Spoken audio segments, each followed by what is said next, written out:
Time check 5:30 ng umaga. Another day, another ride for today's travel adventure.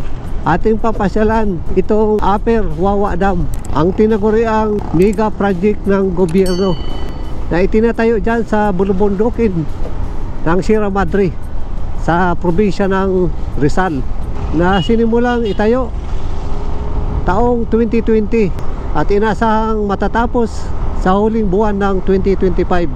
Ito ang pinakamalaking dam na nabuo makalipas ang 50 taon. Ito ay may layo na 3.5 kilometro mula sa orihinal na Wawa Dam na itinayo noong 1904 at isinara noong taong 1968 nang magsimula ang operasyon ng Angat Dam sa Bulacan. Ang proyektong ito ay tutugon sa kakulangan sa supply ng tubig sa Metro Manila at iba pang karating probinsya, at maibsan ang malawakang pagbaha sa NCR kasama na ang Rizal Province.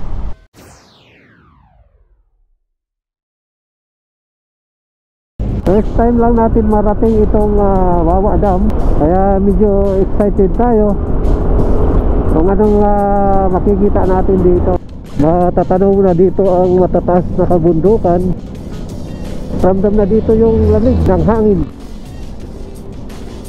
Maganda ng kabundukan, no? Zigzag road ditong dinadaanan natin. Medyo inagahan namin ng alis dahil pabago-bago yung panahon. Tulad ngayon, medyo makulimlim, baka biglang bumagsak yung ulan.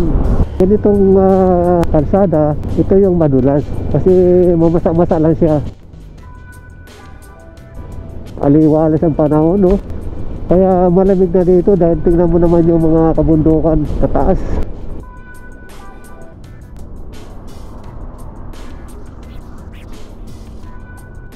Kasalukuyan tayo nasa kahabaan na Montalban, Rizal. 1.7 kilometers, kakaliwa tayo papunta ng GP Rizal, San Jose.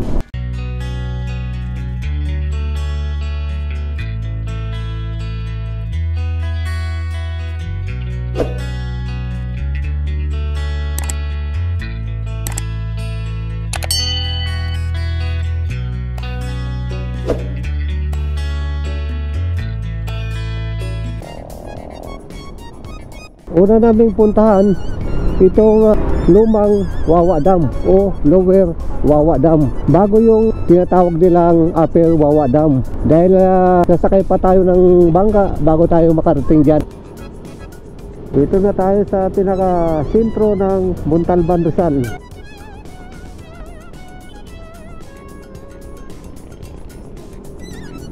Barangay San Jose, Montalban, Rizal.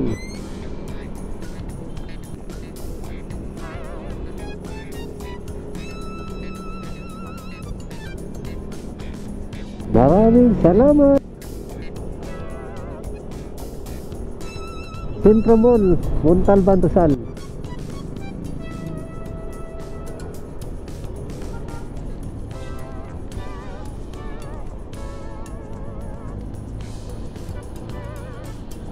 Kakaliwa na tayo dito.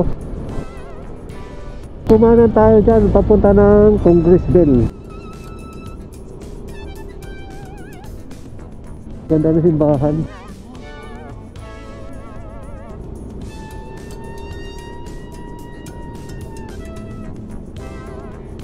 Pamalang bayan ng Rodriguez. Ito ang bayan ng Rodriguez, Rizal, na mas kilala sa tawag na Montalban, ang pinakamalaking bayan ng Rizal Province. Noong 1982, ang Montalban ay opisyal lang tinawag na Rodriguez sa ilalim ng Batas Pambansa bilang 275 bilang pagkilala kay dating Senate President and town native Eulogio Rodriguez Sr. Ang Rodriguez Rizal ay kilala rin sa kanilang mga ipinagmamalaking mga magagandang tourist spot. Kaya naman naging paborito itong tourist destination ng ating mga kababayan.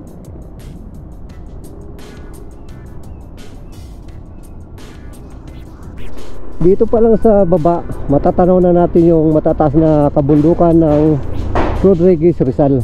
At malamig ang ano dito, ang simoy ng hangin.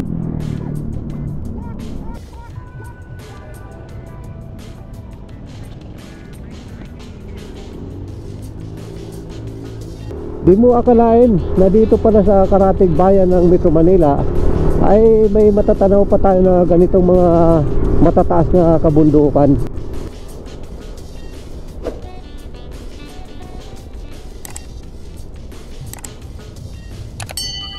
Dito na tayo sa San Rafael.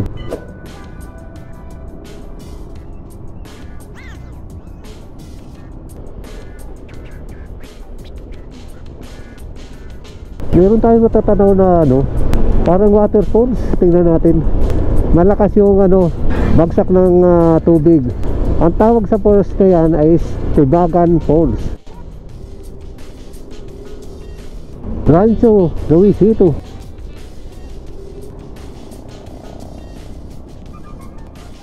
Yan kabundukan, Tiapyas. Parang siya, mini-mino. Tingnan nyo dito, landslide. Mini-mina kasi ang dito, kabundukan. Ginagawang graba. Ganda ng niya, ng view.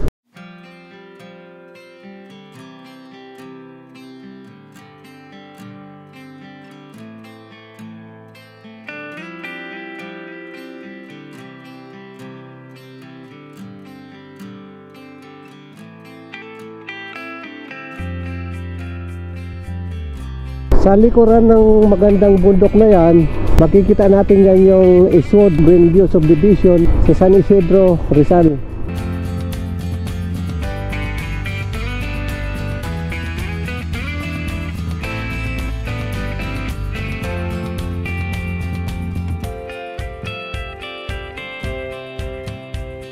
Doon sa pinakadulo, bandang kanan, makikita na natin yung minahan ng bundok na animoy parang rice terraces. Doon sa pinakababa niya parang meron na siyang lagoon.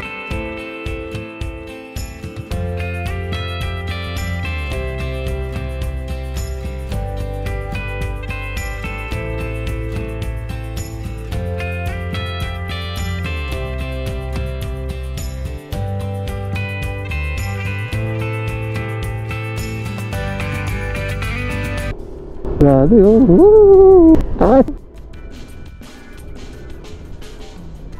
Pag nagpalipad tayo dito ng drone, makikita na natin yung dalawang matataas na bundok. Yung nasa kaliwa, yan ang Mount Pamitinan, at yung nasa kanan, yan naman yung Mount Binakayan. Sa gitna niya, nandyan na yung Wawa Dam. Sa mga gilid yung bato niya hindi solid, parang marupok. Yan, meron pa tayo nakikita dito na lakas ng daloy ng tubig galing sa bundok. Yan ganda galing yun sa pinaka taas mismo ng bundok.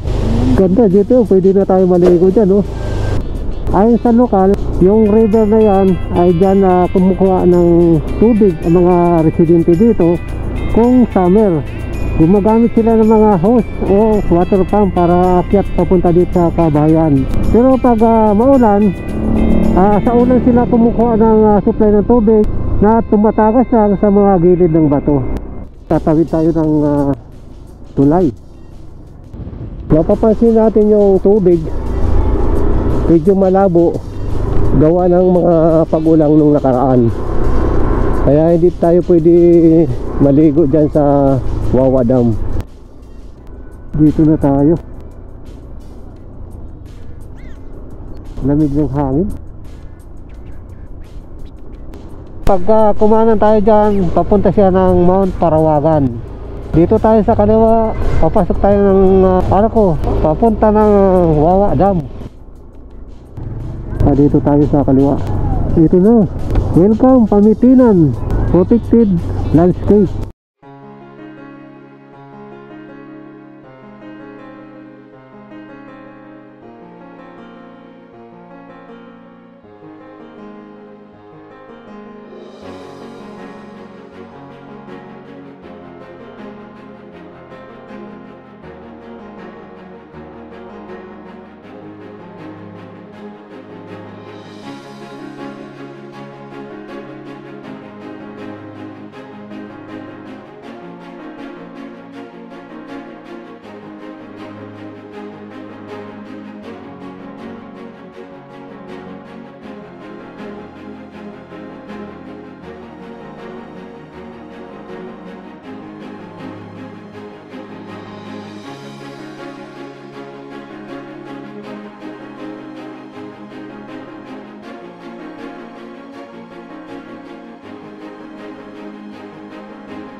Ito na yung Montalban Tourist Information and Assistance Center.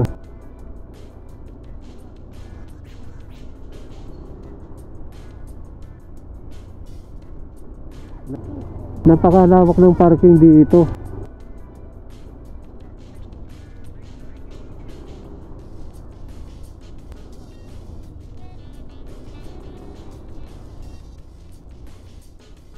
Dito na kami sa parking area ng Pamitinan Protected Landscape. Ayan, malawak.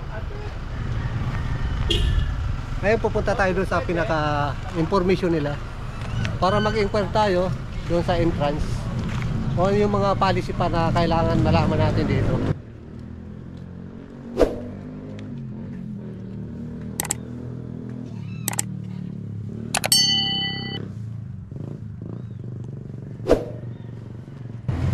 Ito na yung pinaka Montalban Tourist Information and Assistance Center. Good morning, ma'am. Nilpa Season. Ito yung siya kayo yung in-charge dito sa tourism information. Opo. Ma'am, dito sa ano, wala kami babayaran dito, ano? Kapag po papunta po kayo ng Ayaas or dito po sa may Parawagan, may babayaran po kayo na 20 pesos. Ecological fee po. Yun lang babayaran namin, ma'am.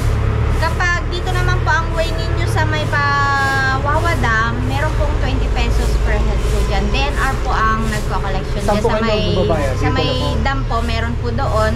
Meron din po dito sa may entrance. Kung hindi po kayo natikitan dito sa may entrance, doon po matitikitan kayo kasi doon lang po kayo dadaan sa may pinakakuweba po. Ma'am, may tatanong ko lang. Sige po. May nakita kami na ano, yung bundok na parang minimina. Para sa ano po yun? Yung bundok po na nakita nyo na yun po yung mga pinagkukuhaan ng mga blue rock. Yung blue rock po na yun is yun po yung ginagamit sa mga building kasi class A po yung mga bato po namin dito. Malibo pala dito sa Wawa Dam, may nabalitaan kami na may panibagong kinukonstruct dito na dam. Doon po yun sa may taas pa nitong Wawa Dam, sir. So malaking dam po talaga yon na project po yun ng Wawa JB ko.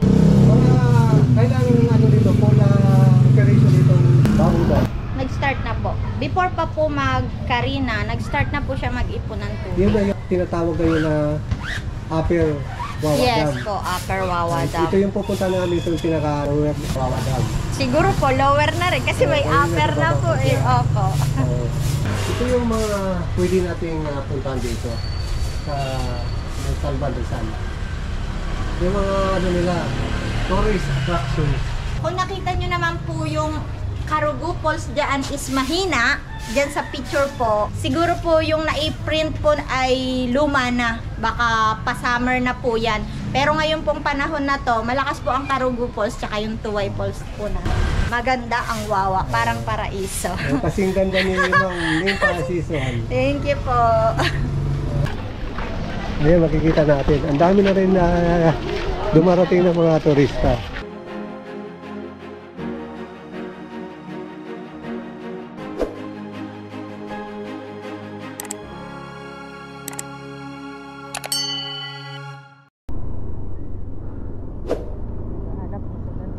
Ganda oh. Grabe taas oh. Woo! Solid. Anong bundok na yun pa? Yun daw yung Pamitinan. Baka meron pa doon. Ito mga parking dito. Tatanong muna tayo dito. May bubong. Hindi, may bubong.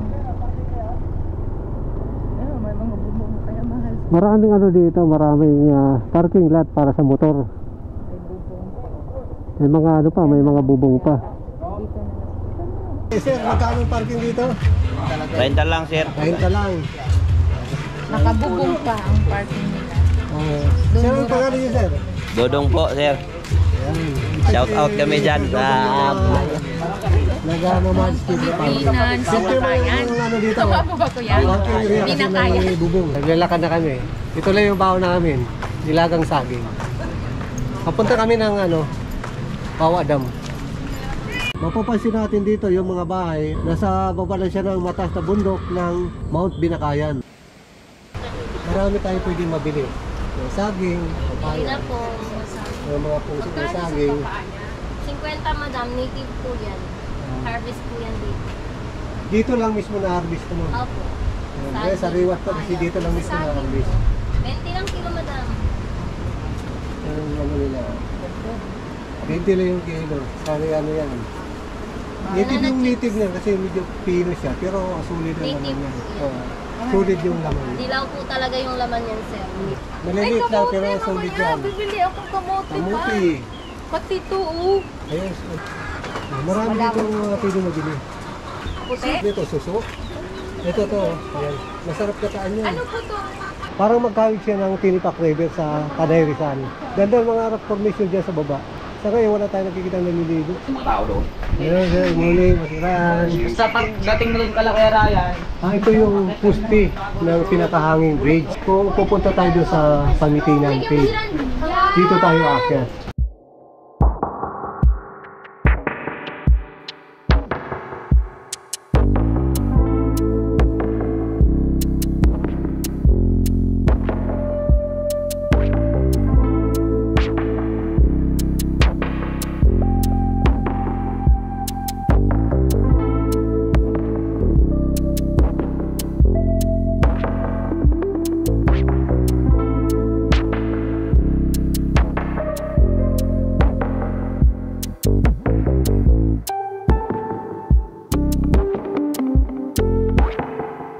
Yan, masarap yung takwa yun. Meron din ditong organic na suka.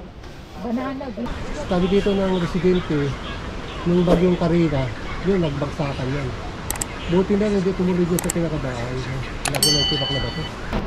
Landslide, prone area. Mga tao dito, sanay na. Parang wala ka lang. Tuloy pa rin yung ano niya, hanap buhay dito.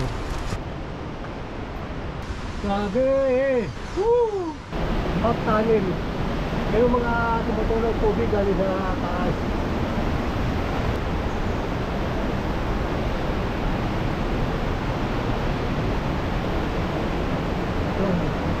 Ano sir, good morning. Yan. Dito na sir mag-entrance? Opo. Magkano po ang entrance sir? 20 po sir. 20. Ito yung entrance fee. Sa parking fee for 4 wheels, 30. For bus, 150. Sa tricycle is 15. Doon tayo paparada, pero dito yung bayad. So nakabayad na tayo, proceed na tayo sa pinaka-wawa daw. Ngayon dito mga naka-park na motor, ang mayari pala dito, yung mga taga-sityo Kararupa. Doon sa taas ng bundok.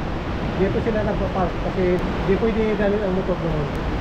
Mayroon tayo matatanaw na tumatagas na tubig sa bundok ng Pangitinan. Ayan o. Iba.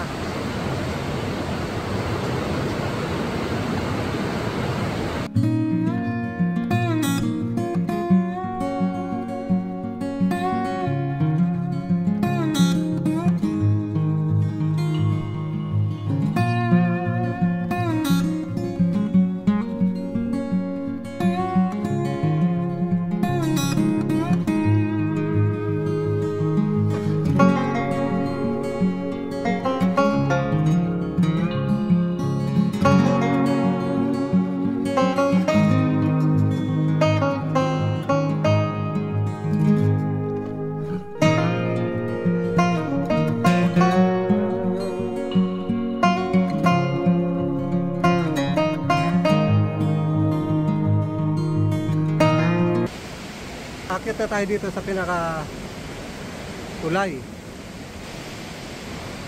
Ito na. Dito na tayo sa pinaka bungad ng Wawa Dam.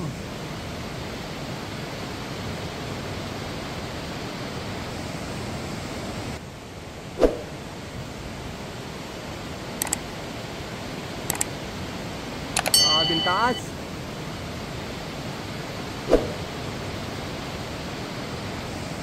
Welcome, Wawa Dam!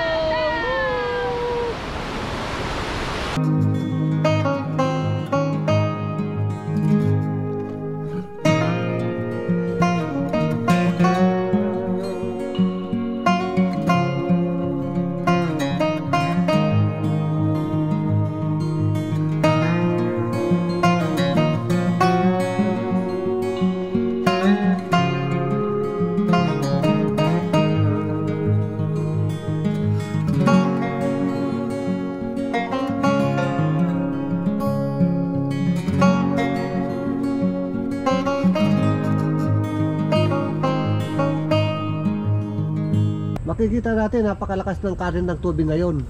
At walang naliligo. Maraming naliligo dyan tuwing summer. Nasa ilalim tayo ng napakalaking bato.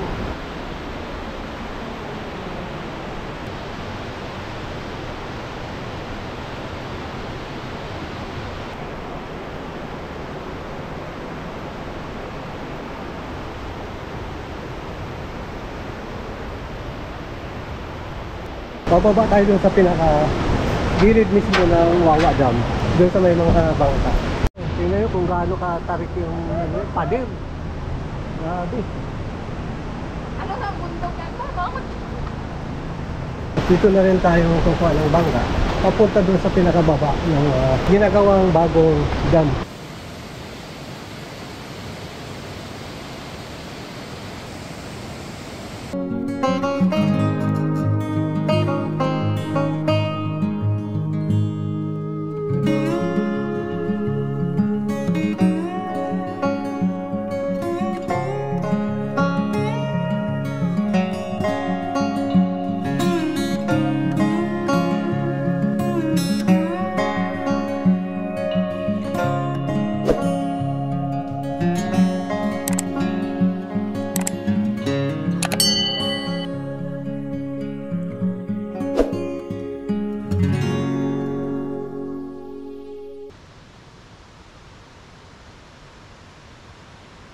Kaya may namit tayong bagong kaibigan, ang Chaba Adventure dito sa Wawa Dam. Sir Edwin, isang bangkero dito sa Wawa Dam. Ito yung mga bangka na pwede natin arkilahin. Dito ang buhangin. Yan si Sir Rene, yung aming bangkero. Nakuha natin yung service niya sa halagang 600.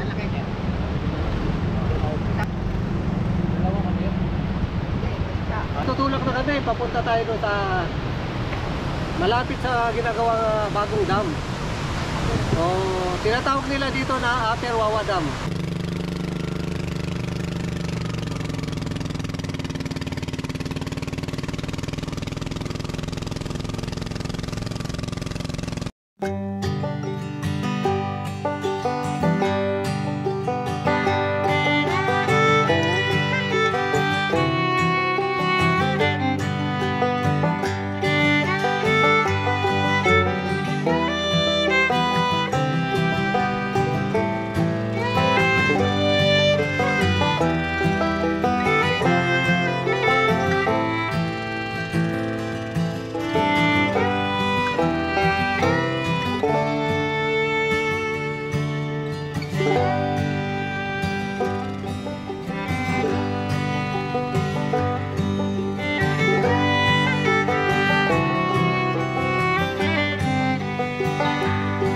Dito na kami.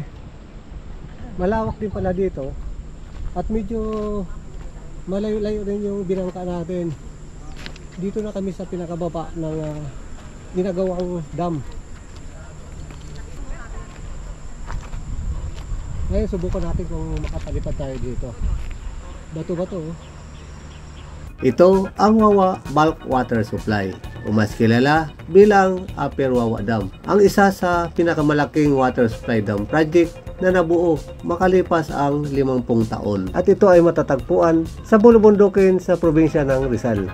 Sinimulan ang construction nito taong 2020 at inasahang magtatapos sa huling buwan ng 2025 at susuporta sa water supply ng 2.2 hanggang 3.5 Pilipinos o 700,000 households at kaya mag-supply ng 518 million litro ng tubig at may taas na 85 meters kaya mag-ipon ng 120 million cubic meters of water. Ang proyektong ito ay may layo na 3.5 kilometro mula sa orihinal na Wawa Dam na itinayo noong 1904 at naging operasyonal noong 1909 sa panahon ng American Colonial at isinara noong taong 1968 na magsimula ang operasyon ng Angat Dam sa Bulacan. Ang proyektong ito ay may kabuuang 26.5 billion budget ng ating gobyerno at private partnership ng Wawa Joko Incorporated, ang pinagsanib or joint venture ng Prime Infra at San Lorenzo Ruiz Builders Development Incorporated. Ang project na ito ay tutugon sa kakulangan sa supply ng tubig sa Metro Manila at sa Karatig Probinsya na siyang magdaragdag ng 30% ng water capacity ng Manila Water Company at mabawasan ang malawakang pagbaha sa mga mababang komunidad, lalong-lalo na sa localities ng Marikina River at Rizal Province. So, February 2024, ang nasabing proyekto ay nasa 93% completion na. Yan, pabalik na kami. Kahit pa paano, nakakuha tayo ng drone footage doon sa mismo sa ginagawang dam. Let's go!